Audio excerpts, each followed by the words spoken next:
Welcome everyone. तो हम लोग पढ़ रहे थे मैट्रिक्स स्पेस जो कि सेमेस्टर 6 पेपर 13 है। ठीक है, सेमेस्टर 6 का।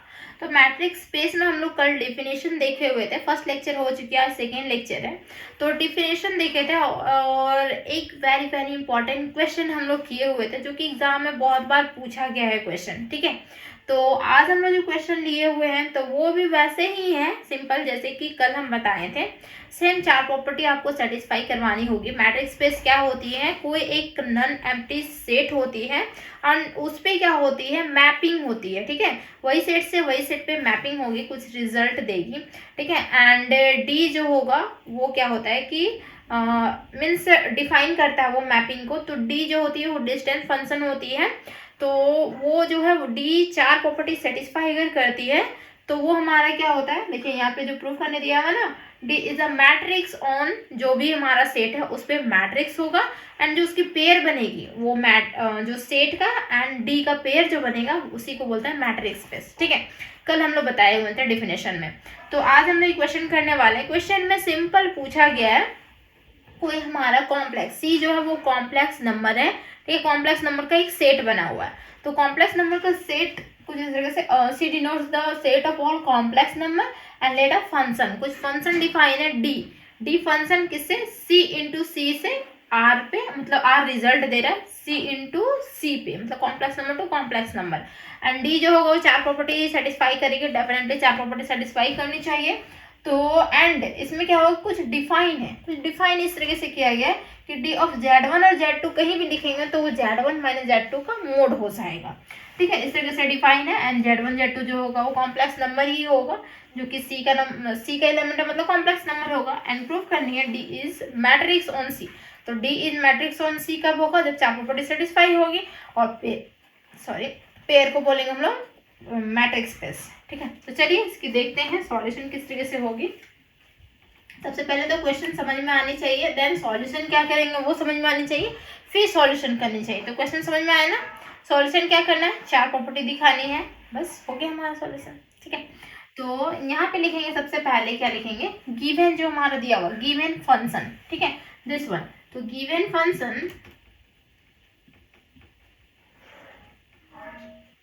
फंक्शन क्या है? D C into C to R. और डिफाइन किस तरीके से? इस तरीके से डिफाइन है, डिफाइन एज, देखिए डी ऑफ Z1 और Z2 जब भी लिखेंगे तो वो हो जाएगा क्या कि Z1 माइनस Z2 का मोड।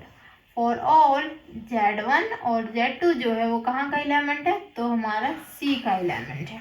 बस प्रूफ करनी D is a matrix on C।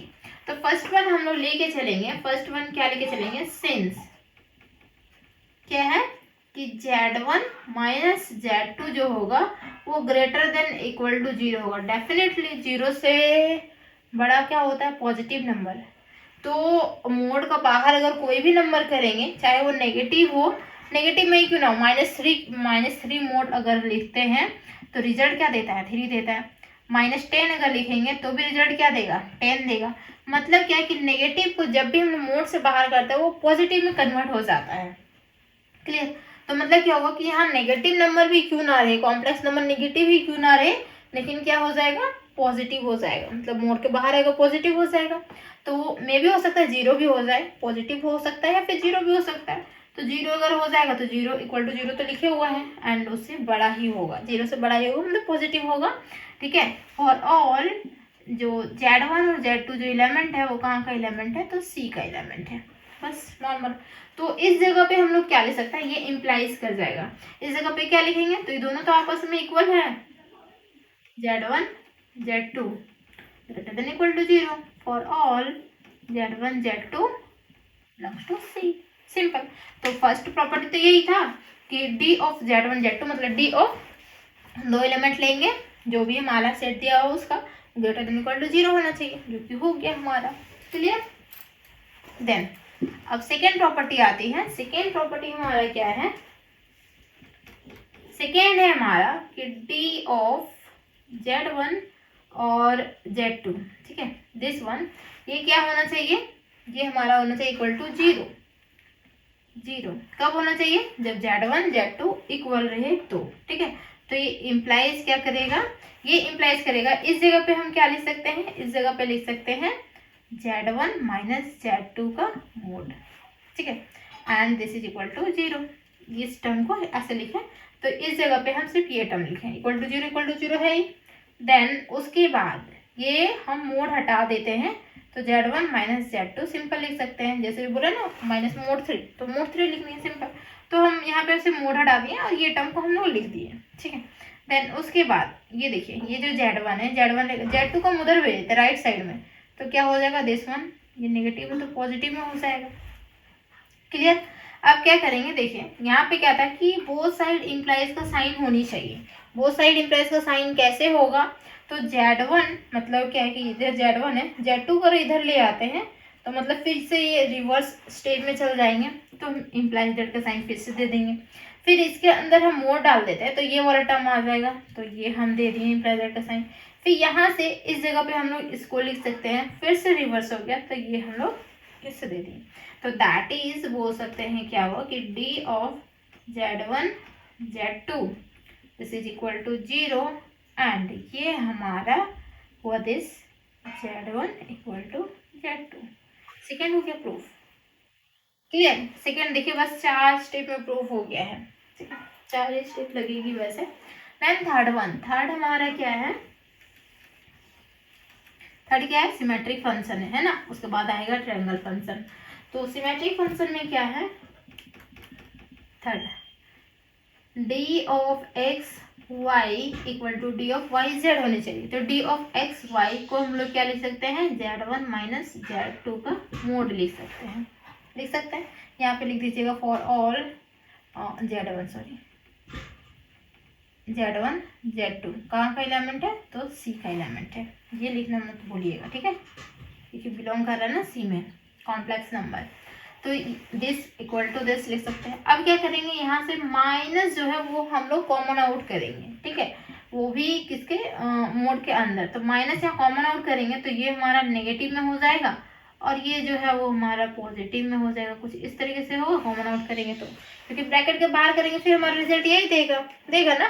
तो बस ये कॉमन आउट कर लिए। देन फिर माइनस जो नेगेटिव है उसको हम मोड के बाहर करेंगे, तो कोई भी नेगेटिव चीज मोड के बाहर करते क्या हो जाता है, पॉजिटिव, ठीक है। तो ये हमारा क्या हो गया कि बोल सकते हैं ये पॉजिटिव, एंड इस ये देखिए ये पॉजिटिव में है ना, तो ऐसे लिख लेते हैं सिंपल, तो समझाते हैं, ठीक। एंड अब क्या कर सकते हैं, पॉजिटिव को हम आगे लिख सकते हैं, पॉजिटिव को आगे लिख देते हैं, और ये नेगेटिव वाला हम पीछे लिख लेते हैं, कोई दिक्कत। देन अब देखिए जैसे कि हमारा था D ऑफ एक्स वाई, तो उसका जगह पे Z1 माइनस Z2, अब Z2 माइनस Z1 है, इस जगह पे हम क्या लिख सकते हैं, D of Z2 sorry X Y हम लिख रहे हैं यहाँ पे, Z1 और Z2 सॉरी Z1 और Z2, ठीक है, Z1 और Z2 चलेगा ना, एक्स और वाई का तो कहीं बात ही नहीं हो रही, Z1 और Z2 का बात हो रही।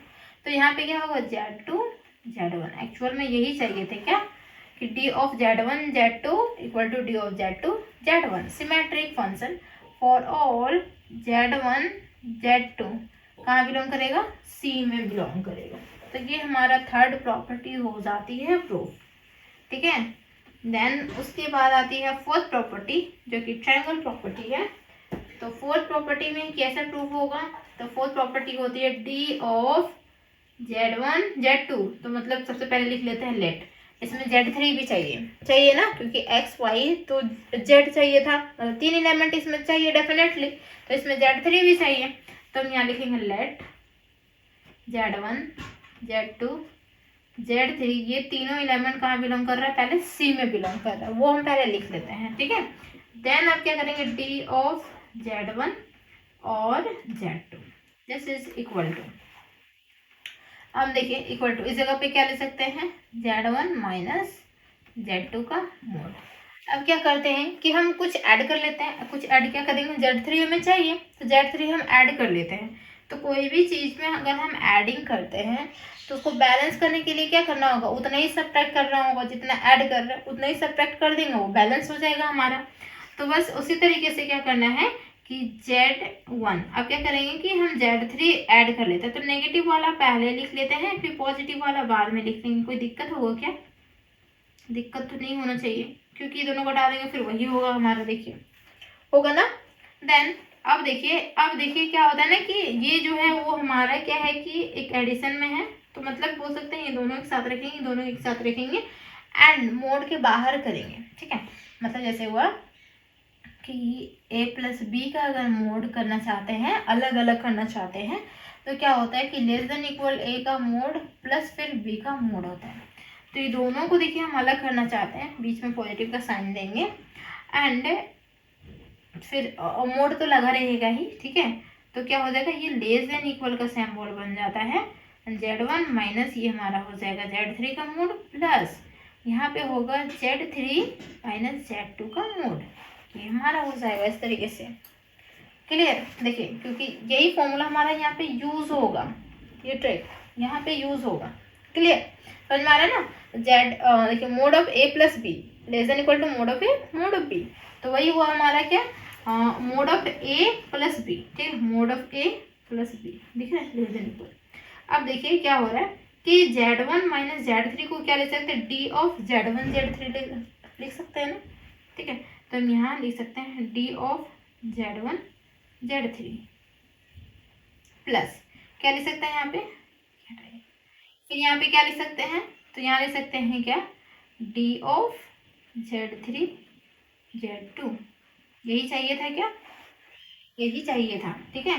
तो हम यहाँ दैट इज करके लिख देते हैं, इरेज कर दे क्या, इरेज ही कर देते हैं, क्योंकि थोड़ी सी लैंग्वेज लिखनी होगी ना लास्ट में, ठीक है। यहाँ आप लिखेंगे that is D of Z1 Z2, ये जो हो गया वो लेस देन इक्वल हो गया, तो इक्वल और लेस देन इक्वल में बड़ा होता है ये, ठीक है। तो इसी का सिंबल हम लोग यूज करेंगे, जो चीज़ बड़ा होता है उसी को लिखा जाता है। घर में देखते नहीं है, बड़े को ज़्यादा महत्व दिया जाता है, जो बड़े रहते हैं उन्हीं का वैल्यू होती है घर में, मतलब महत्व दिया जाता है, ठीक है। तो इस तरीके से इसमें से बड़ा ये है, तो दिखना होगा यही टर्म हमारा, एंड डी ऑफ क्या होगा, Z1 Z3 plus D of Z3 Z2, ठीक है। ये कॉमा देना मत भूलिएगा, कॉमा देना हो क्योंकि अलग अलग एलिमेंट है, ठीक। तो ये तो हमारा फोर्थ प्रॉपर्टी हो गया प्रूव। तो हम लिख सकते हैं thus all the four properties are satisfied हो गया, सॉरी सेटिस्फाई हो गया, हेंस बोल सकते हैं क्या, D is matrix on C, simple लिख सकते हैं hence D is matrix on C हो जाता है। अगर क्वेश्चन में खाली यही लिखा हुआ रहेगा सिर्फ, तो आपको बस यहीं पे छोड़ देनी है, एंड अगर मैट्रिक्स स्पेस पूछा जाएगा तो ये लिखने के बाद लिखेगा, एंड द पेयर जो बनेगी, पेयर किसकी बनेगी, C और D की जो पेयर बनेगी वो क्या होगी, मैट्रिक्स स्पेस होगी। बस उसके मैट्रिक्स स्पेस के लिए भी इतना ही प्रूफ करना पड़ेगा, और मैट्रिक्स के लिए भी इतना ही प्रूफ करना पड़ेगा। तो थैंक यू सो मच, उम्मीद है कि बहुत अच्छे से समझ में आया होगा आप लोग को, है ना। तो मेरे चैनल को जरूर सब्सक्राइब कर दीजिएगा, वीडियो अच्छी लगती है वीडियो को लाइक कीजिए, फ्रेंड्स में शेयर कर दीजिए। Tata bye bye.